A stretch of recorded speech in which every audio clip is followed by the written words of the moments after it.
నమస్తే ఫ్రెండ్స్, పల్లెటూరు స్టైల్లో పచ్చిమిర్చితో పచ్చి పులుసు కోసం ఫస్ట్ చింతపండును నానబెట్టి ఇట్లా రసం తీసి పెట్టుకోండి. ఈ రసంలోకి కొన్ని పచ్చిమిర్చిని ఫస్టే మనం ఆయిల్లో వేయించి దంచుకొని ఇట్లా తీసి పెట్టుకున్నాను. ఈ పేస్ట్ని ఇప్పుడు ఈ రసంలోకి కలిపేసుకోండి. నెక్స్ట్ 1 టీ స్పూన్ నువ్వుల పౌడర్ వేసుకోండి. నువ్వుల పొడి కూడా ఇలా కలిపేసుకోండి. కొన్ని దొడ్డుగా కట్ చేసిన ఉల్లిపాయలలోకి దొడ్డుది ఉప్పేసి పిసుకుతూ కలుపుకోవాలి ఇందులోకి. నెక్స్ట్ ఒక చిన్న బెల్లం ముక్క వేసుకోండి. అప్పుడు ఉప్పు, పులుపు, కారం అన్నీ బ్యాలెన్స్ అవుతాయి. నెక్స్ట్ పోపు కోసం ఒక కడాయి పెట్టుకోండి.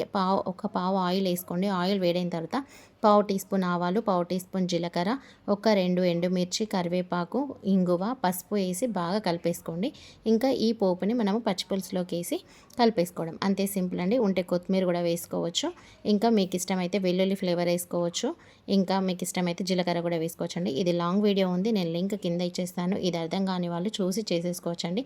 ఈ నువ్వుల పొడి వేయడం వల్ల సూపర్ టేస్ట్ అవుతుంది పచ్చి పులుసు. Okay friends, thanks for watching my video.